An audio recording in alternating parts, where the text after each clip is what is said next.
વડાપ્રધાનના બંદોબસ્તમાં જઈ પરત આવી રહેલા કોન્સ્ટેબલનું માર્ગ અકસ્માતમાં મોત નીપજ્યું હતું. ગુરુવારે ગુજરાતના મહેમાન બનેલા વડાપ્રધાન નરેન્દ્ર મોદીના બંદોબસ્ત માટે તાપી જિલ્લાના કાકરાપાડા ખાતે ગયેલા સુરત પોલીસ હેડક્વાર્ટરમાં ફરજ બજાવતા કોન્સ્ટેબલ સેતુલ ચૌધરી બંદોબસ્ત પૂર્ણ થયા બાદ બાઇક લઈ પરત સુરત આવી રહ્યા હતા ત્યારે અજાણ્યા વાહન ચાલકે કોન્સ્ટેબલને અડફેટે લેતા ગંભીર ઇજાઓ થઈ હતી, જેથી કોન્સ્ટેબલને સારવાર માટે નવી સિવિલ હોસ્પિટલ ખાતે ખસેડાયા હતા, જ્યાં ટૂંકી સારવાર બાદ કોન્સ્ટેબલ સેતુલ ચૌધરીનું મોત નીપજતા પરિવારજનોમાં શોકની કાલીમાં છવાઈ જવા પામી હતી. આપનું નામ? મારું નામ અર્જુનભાઈ ઈશ્વરભાઈ ચૌધરી. ક્યાં રહેવાનું? મારે તો હું અહીંયા ડિંડોલી જ રહું છું ને, રિટાયર જમાદાર છું.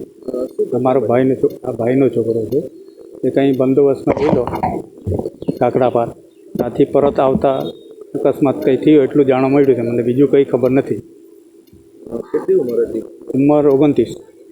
કઈ રીતે અકસ્માત એવું કંઈ જાણકારી કરી? જાણકારી કંઈ નથી. જાણકારી હું તો અહીંયા સુરત જ રહું છું. એ ખબર પડી એટલે આવ્યા અહીંયા. કઈ જગ્યા ઉપર પોલીસ સ્ટેશનમાં ફરજ બજાવતા હતા? એ અહીંયા હેડક્વાર્ટર ફરજ બજાવતા હતા. ત્યાંથી બંદોબસ્તમાં ગયેલા ને ત્યાંથી પરિવારમાં એના મા બાપ છે ને બેન છે. તમે શું થાવ? એનો મોટા પપ્પા થાવ.